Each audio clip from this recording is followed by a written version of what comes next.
This is Reality Dispatch, written by Jim Mintz. I made my way down to the ring in the run-down warehouse on the outskirts of Forgottenville. Somewhere off highway who gives a shit. It was only meant to be a night. Somehow we had landed two here. Last night and tonight. I looked amongst their faces as I made my walk.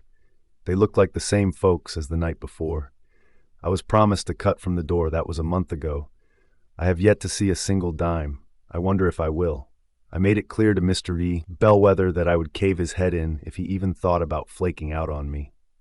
Mr. Bellwether, little bastard, was a good 15 years my junior.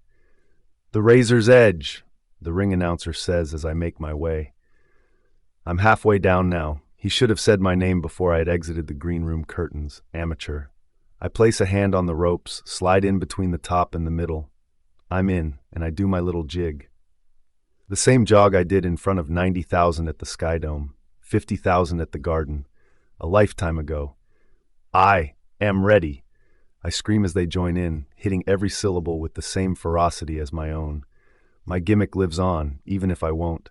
And his opponent, weighing in at 220 pounds from the Rocky Mountains, please welcome the most dangerous man alive, Vapor. The crowd goes wild. I recognize this kid. I saw him on pay-per-view about 3 months earlier. He is fresh from the big leagues. I wonder what he had to do to get struck down to the minors, float amongst the Seabiscuits like us. He strolls down with typical arrogance, but a pointed back. He looks mean. I know it's a facade. But I must admit there is something in his eyes, something I didn't anticipate. He seems angry, like he wants to hurt me. He gives me the eyes I used to give. I brush them off, sell the act. But for the first time in a long time, I feel the butterflies in my stomach. The kids should all know to go easy on me. I'm not the athlete that I was back in the World Wrestling Corporation. I'm an old man now. Of course, the kids in the crowd don't need to be reminded of that, but I do want my opponent to know it. Ding. The bell rings and we circle one another. He makes a lunge towards me and I back out. I make one for him, and he counters with a swift left foot extraction, out of harm's way. He makes another lunge, I counter with my own. The fourth lunge and we connect. I grab him by the head and hold his ears close to mine. "Okay, kid, let's dance for a little. I'll run the blade cutter and we'll call it a night, all right?" I ask him beneath my breath. I usually run this conversation backstage, but it is not unheard of to make it up in the ring. It's just not common, that's all. "Fuck off, old man," he says. A punch to the gut. A real one. He lays me out on the mat. That feeling in my stomach, the one before the sucker punch, that's why I had it.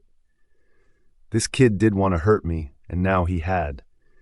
I can sense him circling me with his arms raised, as if victory had just landed under the Christmas tree and this little boy unwrapped it and claimed it.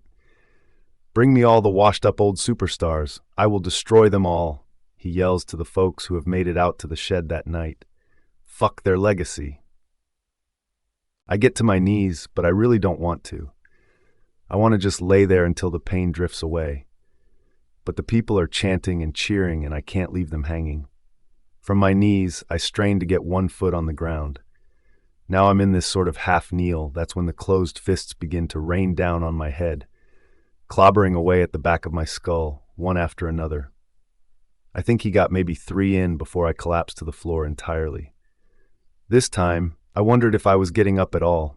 I heard Bellwether somewhere out there giving some direction, breaking character, breaking his own rule, wondering if everything was all right. I don't think the kid answered him. I'm lying on my back now, staring up at the decay and rust of the roof cavities above. A memory plants itself in my head from the night before. It's the caretaker. He tells us when we bump in that this place is used as an ice rink during the winter months for the kids. I don't know why I think of that thought right now. I'm kicked in the temple, hard, and my vision blurs. It goes black. I think I may have passed out, but it's only for a minute.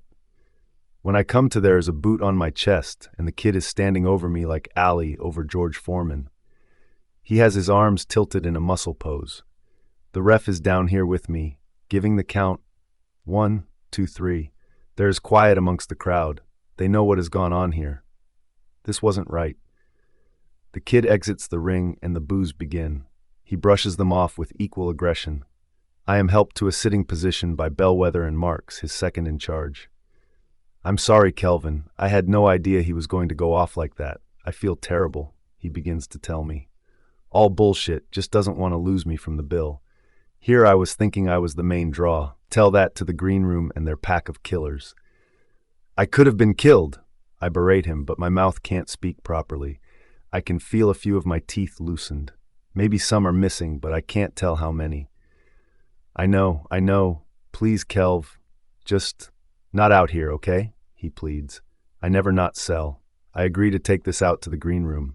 I'm escorted out with the help of a few stagehands, and the kids are kind enough to give me a clap-off, like a guard of honor. God love them. Even when I'm face down, face full of blood, a shadow of their former hero, they stand and clap like I just delivered them something that's missing from their lives.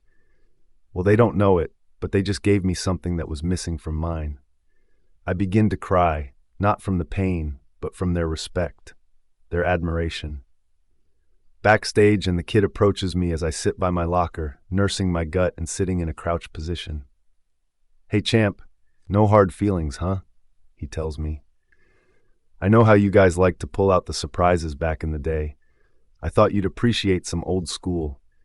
I stand up to face him, but it takes everything I got, and it hurts more than anything I can imagine.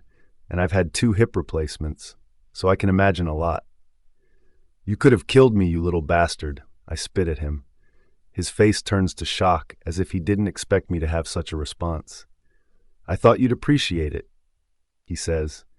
That's the way you used to run a match in the WWC, wasn't it? He says, almost to the boys and girls sitting around watching, then to me. I can't help it if you can't keep up, he says, backing away with a smirk. I'm in the car park 3 hours later. I'm still in my ring gear from the waist down, but I'm wearing a leather jacket to keep me warm. My last item of luxury before I lost it all. Stephanie approaches me while I'm taking a smoke. I'm sorry about what happened to you and Vincent, she says. Who's Vincent? I ask. The kid. He just got kicked out of the WWC, she explained. I can see why, I say as I exhale a mixture of hot air and smoke on the cold, icy wind. Tomorrow, he's facing Pano. There will be an accident. I will slip something in his drink pre-match.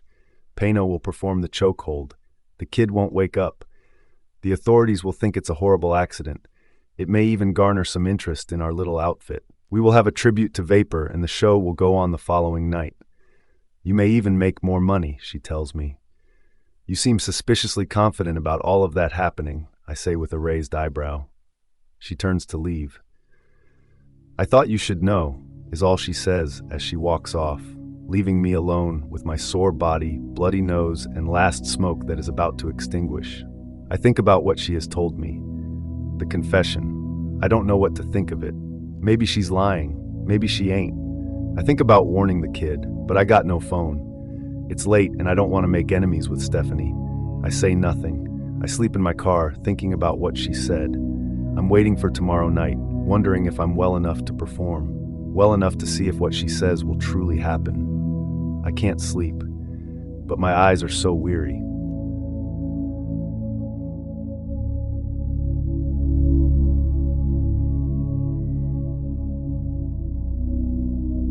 For more stories of fact-based fiction, head to jimmins.substack.com.